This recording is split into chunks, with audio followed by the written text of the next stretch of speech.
Beats by Trill, straight Killerville, dog. Yeah. Yeah. Yeah.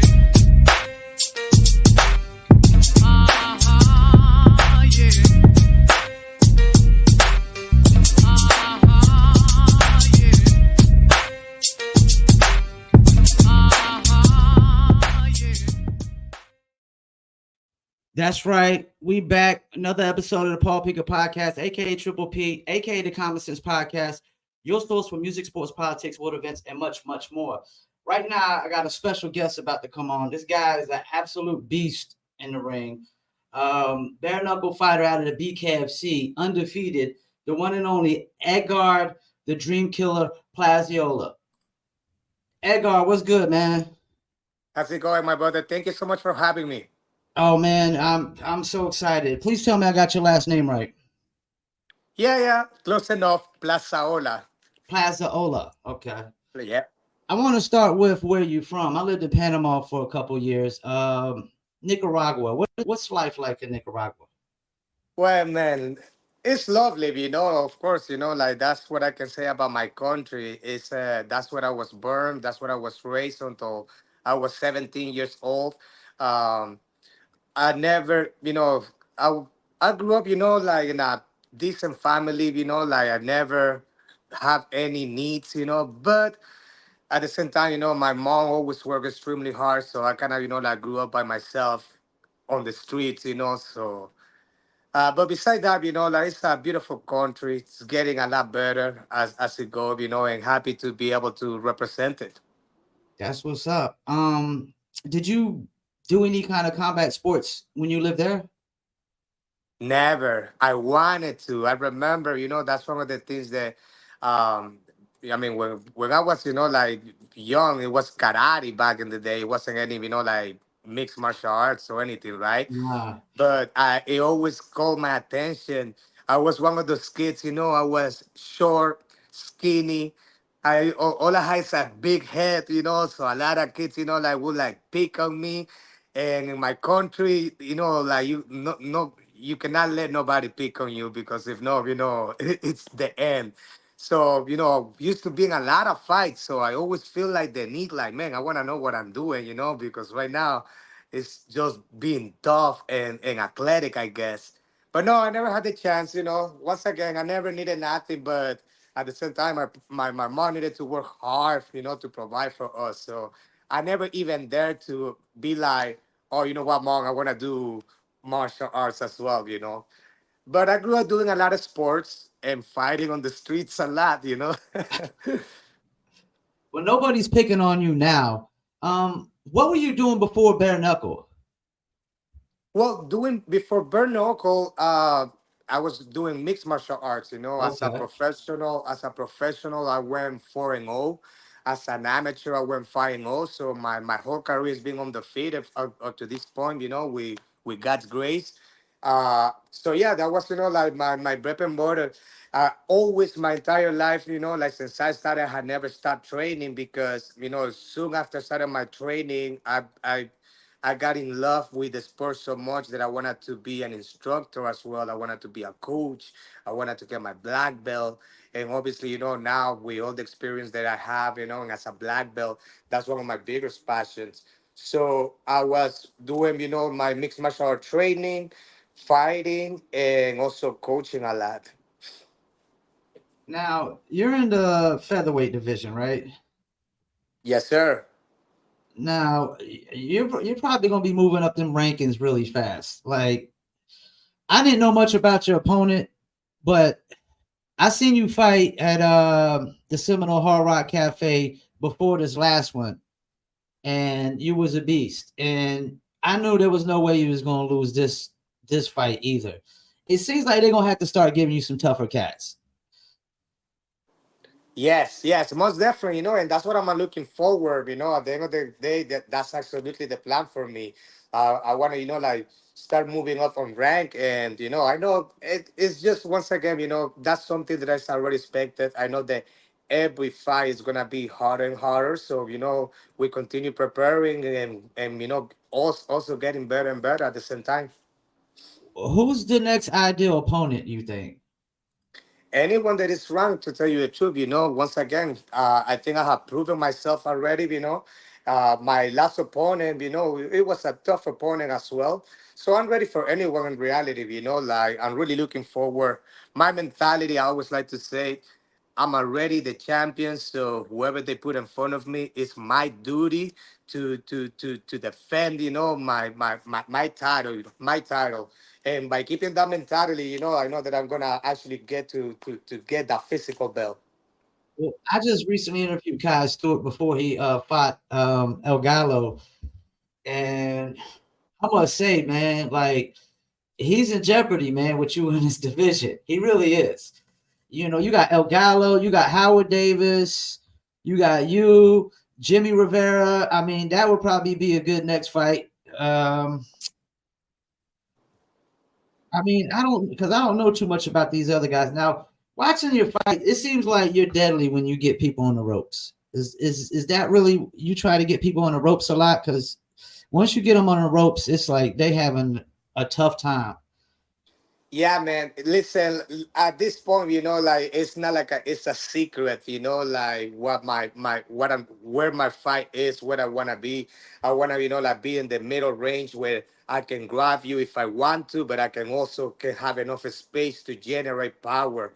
I believe a lot of my power, and at the same time, it looks I have a very aggressive style, but Yeah. like it's a control aggressive that I have. I'm always fully aware exactly where I'm hitting, and what I'm doing. Even when I'm at that close distance, I feel like that's where I'm comfortable the most. I'm rolling, my opponent's punches. I'm ducking, I'm blocking, while I'm making sure that I'm putting the damage the more. So I feel very comfortable right there. Then in the clinch, I'm extremely strong. I feel like I can push, pull anyone in my division, while at the same time, like making a lot of damage. So I don't see any of my opponents on my weight division being able to handle that.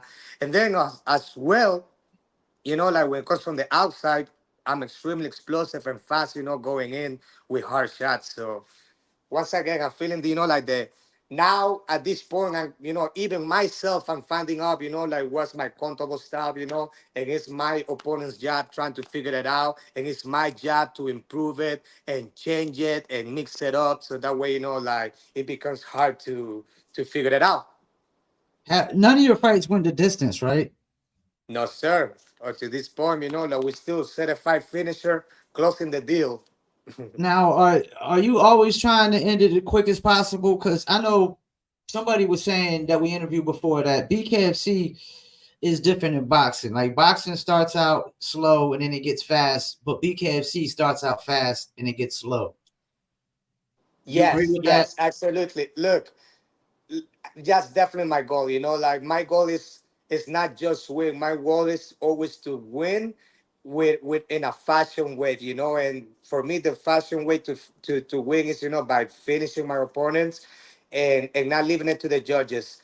My whole mixed martial art career, I've been training and preparing for 5 minutes rounds. So now that I'm doing BKFC, there is 5 2-minute rounds. I consider that there's no reason why to be fighting in a slow pace. Uh, uh, David Feldman, like he even told us in the back and the lockers, like trying to pump us up because I feel that that's like what people want. People want to see action. That's why we told the line, so that way they don't have to be that much dancing around. So that's what I like a lot. To the 2 minutes should demand a fast paced, an explosive fight.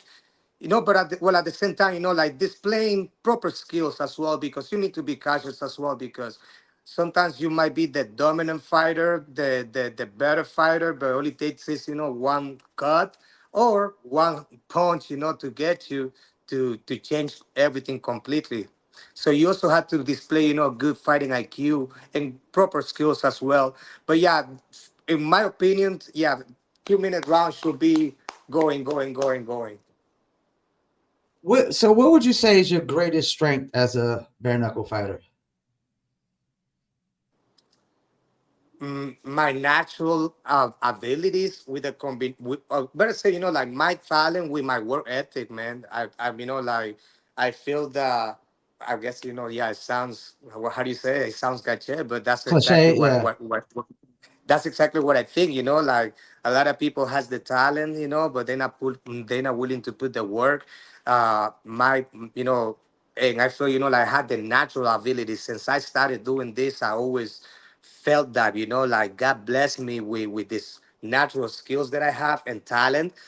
Well, at the same time, my culture, like where I'm from, the way the way that I was raised and brought up, put me a huge work ethic. That is undeniable. I'm always, trying to be the hardest worker and never stop my preparation. I always keep a white belt mentality, trying to improve, trying to, look for perfection when it comes to my skills. Did you say a white So belt I think mentality? yes, Okay, I absolutely. like that. I like that. I never heard that one To this before. point, exactly, I always try to like find a way to learn something from anyone. Like look, how people say, like, oh, you learn a lot more from your losses.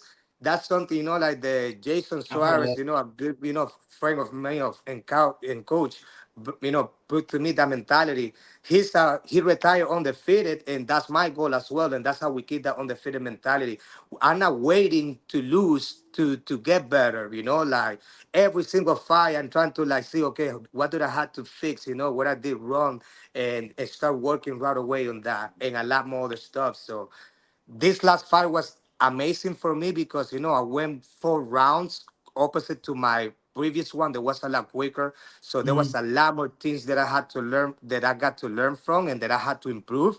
And now we are back in the training room, back on the mats, putting work already, and fixing all those things. Yeah, I've seen your videos of working out. I mean, tremendous workouts. And I normally don't ask a lot of the fighters this, but just been curious lately. Like, what's your like diet regimen like? Well, listen, good that you asked me that because it's not like I don't really keep a diet. I try to like keep my eating, like putting into my body good stuff, but everything that my body needs. I do going to say I do intermittent fasting, and I feel that that makes a lot of difference for me, honestly. I always fasting 16, 18. Sometimes, I do long fasting, 24 hours, 48 hours.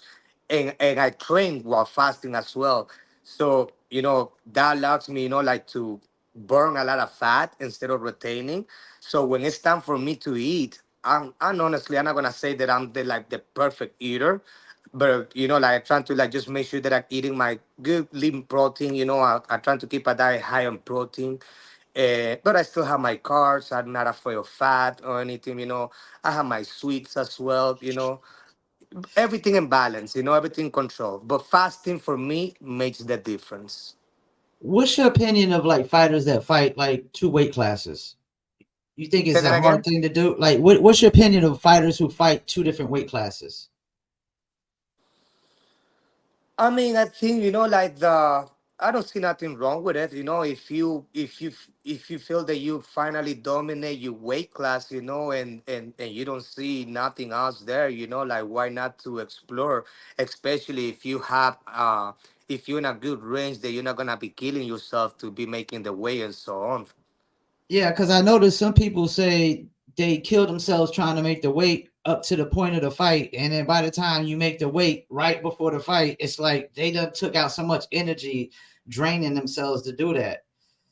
Yeah, that's a big issue, Like, look, I would say I wish we all just fight on our walking weight, like Yeah, right now where we are. Let's just get in good shape and let's just agree to fight. But this is something that has been happening, like forever. Everybody trying to like be the bigger guy in the weight division. Everybody want to have the advantage. So we all had to do it, because if not, we're gonna be the smallest guy of the division.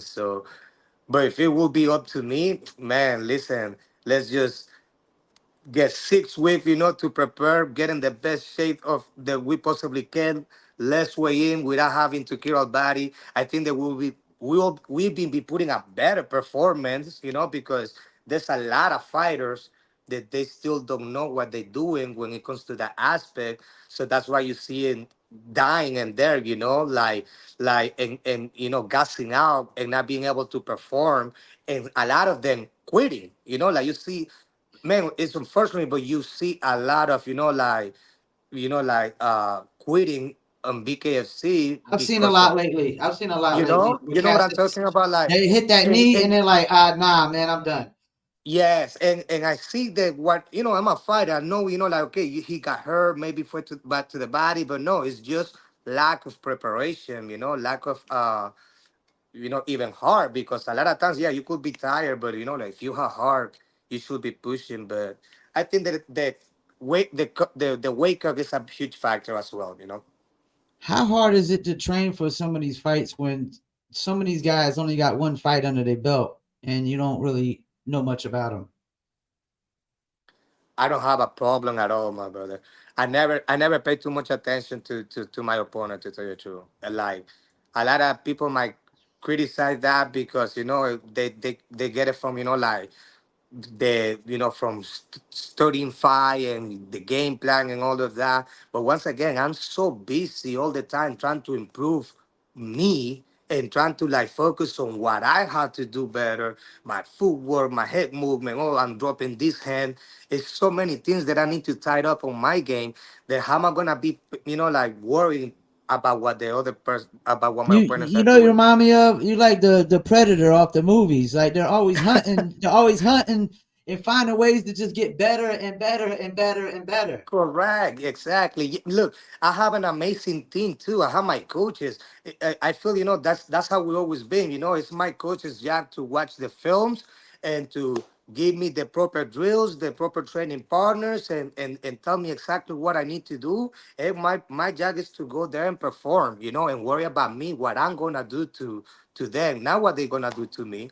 I gotta be ready for whatever, regardless, right? Yeah. Now, how big do you think the sport of bare knuckle and BKFC can be? Oh man, it can be. You can already see how fast it's growing. So if things keep going this way, I'm really really excited, because once again I feel like the we all jumping in on this thing at the right time. Right Look at time. Yeah. now, Conor McGregor, like jumping on board, the deals that they're getting, with Japan, and now how they're going all around the world. I see amazing things happening, for the sport, and I'm very, very happy to be part of it. I swear I wish they would have had you at the BKFC Mexico because they needed somebody. I tried to watch it. It was a tough watch for me. I don't know why. I think it was because of short arms or something. I don't know.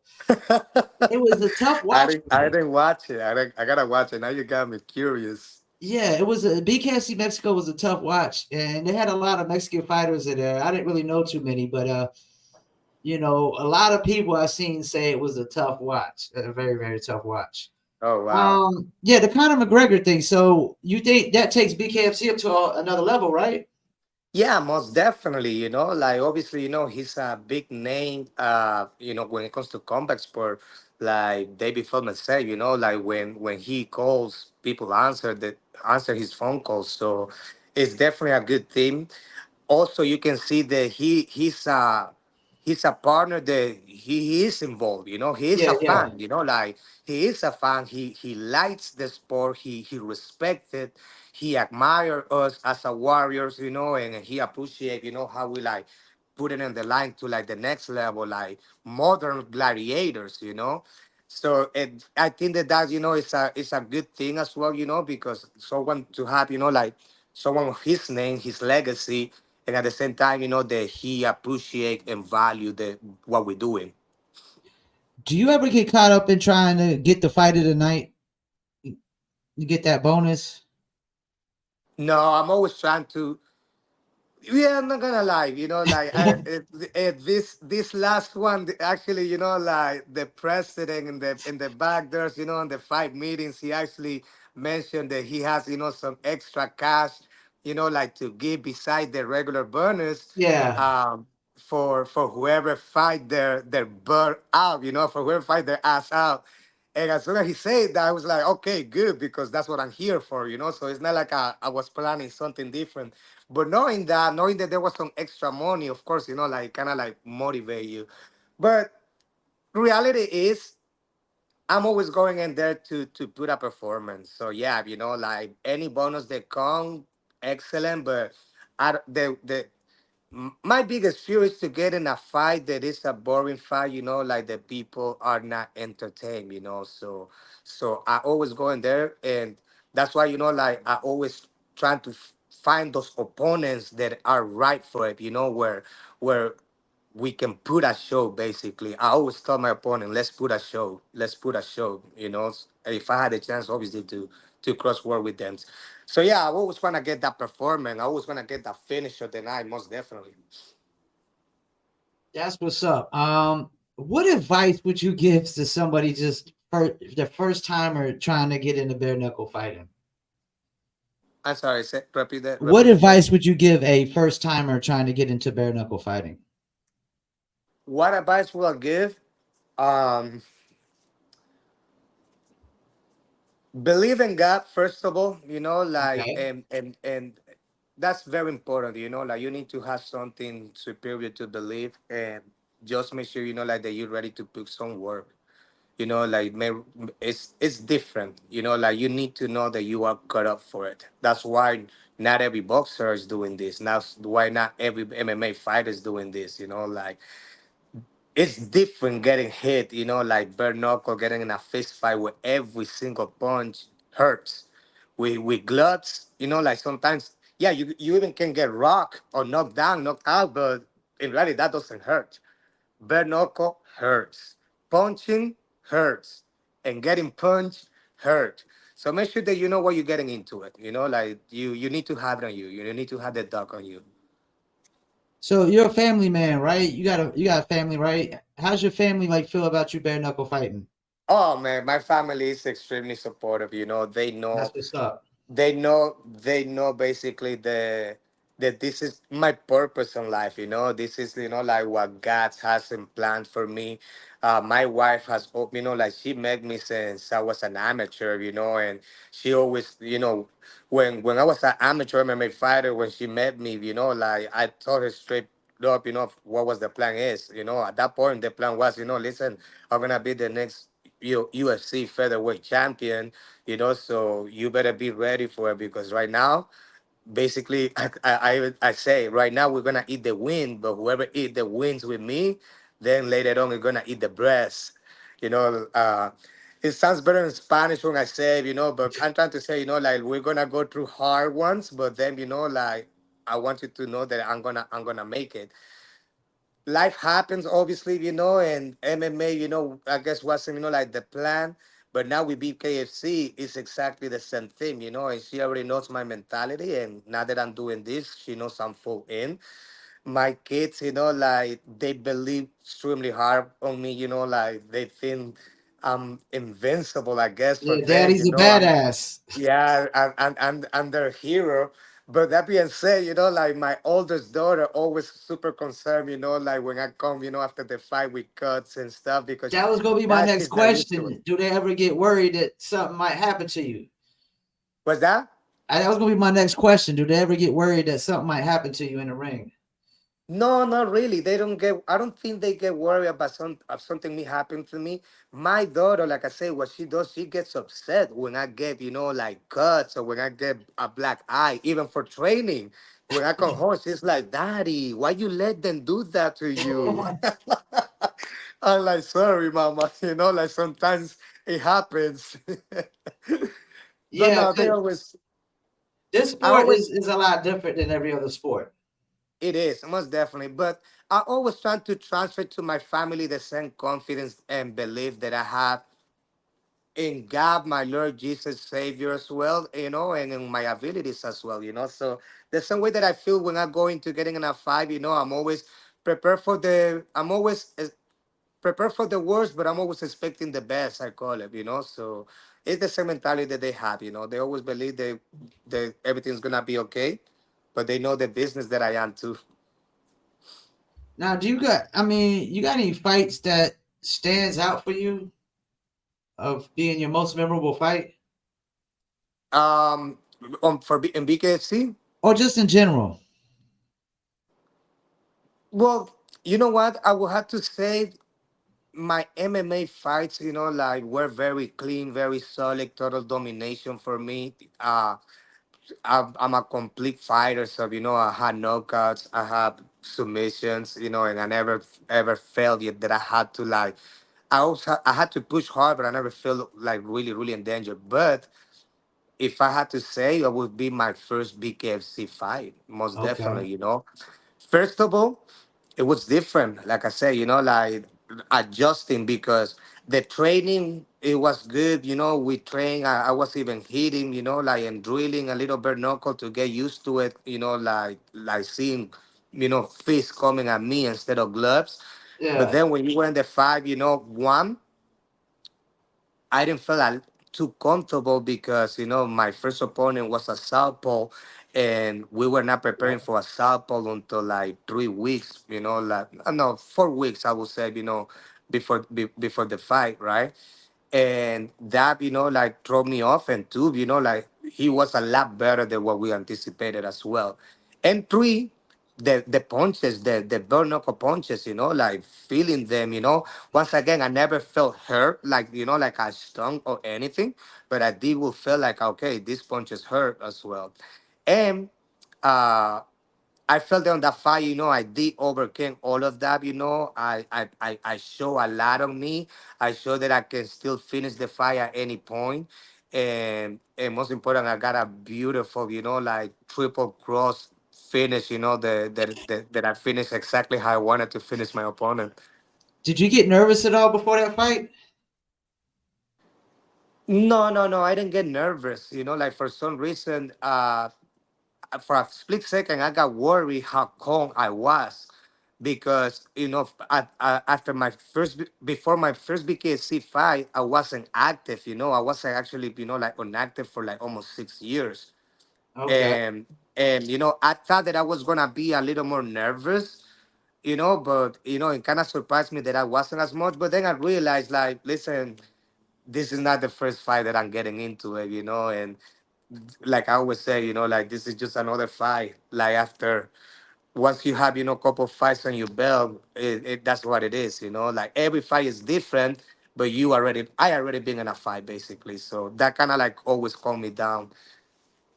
How did you end up getting into BKFC? Like, they came to Florida or something for an event, or Actually, it was thanks to my friend and manager Aldo, from El Toro Loco MMA. He's the owner, CEO of the El Toro Loco Churrasqueria, and my friend and training partner, Jason Suarez. So, if you want me to tell you how it went down, I was literally teaching a class, and I remember that I was wearing a boot because I sprained my ankle. So I okay. was, like wearing a boot. I was injured, and they both, like showed up to the gym, and nothing. They knew that I wasn't fighting, MMA because in reality, MMA wasn't making sense for me at that point, like and that's why I stopped, like fighting MMA because life kept rolling. I got married, I had kids. I'm the sole provider for my family, and like fighting locally MMA wasn't making sense. It was like I was paying to fight. So Mhm. I decided to stop that to focus more, on providing for my family and growing other businesses. But then they always knew that I always wanted to fight again. I never say that I was done. I always had the fire on me, and especially Jason Suarez, he knows me since day one. He knew that I had the skills. So they show up to the gym, and they brought out the idea to me. They told me, hey, listen, there's a opportunity to do a bare knuckle fight for BKFC, and it made sense. And as soon as like they told me, I was like, I'm in. Definitely, like I didn't hesitate. I didn't thought about it. So you I didn't already even think it said was crazy at all. no, no, no. Because Chris It Lytle said he heard some when he got into it, he heard about a UFC guy doing bare knuckle, and he's like, "That's the craziest shit I ever heard." Excuse my language. And he's like, "It's the craziest thing I ever heard." And then he saw it, and he was like, "Oh, sign me up." yeah. No, no, He was no. like, With "Sign me me, up." I s- so check it out. Before they brought that idea to me, I saw BKFC before because I Okay. noticed, like they were growing, and as soon as I saw it for the first time that I saw, it, I was like, you know what, that would be something that I will do, but when I'm older, like let's say, like when when my knees are not working as good, that's something that I Yeah. would love to do because there's no grappling involved, there's no kicking, it's just clinching and punching. So since they want a new man, that I'm good for that. But I always thought that I was gonna do it later on in my career. I always thought that I was gonna come back to MMA. And then when they come up to me and they told me, "Oh, listen, we had this good opportunity for you if you wanna take it," I was like, "Sign me in." Like this is said, and definitely, like didn't hesitate at all. Well, it's definitely working out for you very well so far, man. And I no, want to go and right ahead. after that, they invite me to actually go and see live over here, BKFC 5, Uh huh. and that's when I kind of was the reassurance. And from that moment, I was like, I forgot completely about MMA, forget about it, forget about UFC. This is me. This is where I'm going all in. The second that I went in to watch the fights live, and I hear the clap, clap, clap sound of the when I heard the sound of the knuckles on every punch, I was like, this is what I really want to do. And that's where the journey started. Yeah, I always say it's the modern day American Gladiator. Like It's as close realistic, as you're gonna man. get to American Gladiator, you know. I want to take up too It's much time because I know you got a busy day. But before we go, is there anything you want to shout out? Absolutely, man. Thank you for giving me the chance because I wouldn't be able to do this, first of all, like God, man, all glory. I gotta give it to God. My family, they are my fuel, my number one fans and supporter, my wife, my kids, and my team. Man, I would say I had the best team. First of all, Freestyle Fighting Academy, Marcos Avalan, Jason Suarez, like they are my day one, always believing me since day one. El Toro Loco, Churrasqueria, Aldo Espinosa, El Toro Loco MMA. My sponsors, they're always taking care of me, giving me amazing massage, Chris from Elite Precision Massage. Big shout outs to him as well, And Jorge Rubio, my boxing coach as well, and all the guys from Rubio Boxing, they've been helping me with my striking as well. Thank you so much to all of you guys. Well, I want to thank you for coming on here, man. You're an extremely nice guy, man, and a badass at the same time. That's the Thank thing you, about sir. y'all bare knuckle fighters. I'm really still confused about y'all. It's not like y'all bullies or anything. Y'all like nice guys that like to fight or love to fight. Actually, love to fight, but y'all all nice guys. It's crazy. Yeah, we know how to turn it And on, brother. gals, because we just interviewed Melanie Shaw recently. So you know. But yeah, I appreciate you coming on. You're now a friend of the show, man. Anytime you want to come on and talk about anything, please do. I'm gonna be following you throughout the rest of my remainder of life on Earth. Following your career. I'm gonna show support and love to anything you post. I can't wait for your next fight, and I'm scared for your opponent. Thank you, sir. Thank you so much for having me, man. And I appreciate the support. Appreciate it, Edgard, man. You have a wonderful day, man. You too. All right, peace. Well, it's another one, man, in the books. Bare knuckle fighting world, BKFC. That's Edgard, the Dream Killer Plazaola, and he's an absolute monster in the ring. He's a beast. Don't let the nice guy fool you, man. Don't let the nice guy fool you. He's an absolute beast in the ring. He gets you on the ropes. He gonna work that body, and you're gonna have a rough day after that. And as you see, he truly loves BKFC. Sky's the limit for BKFC. and bare knuckle fighting in general. Boxing is not looking too good over there. UFC, I mean, I feel like they've kind of hit their peak.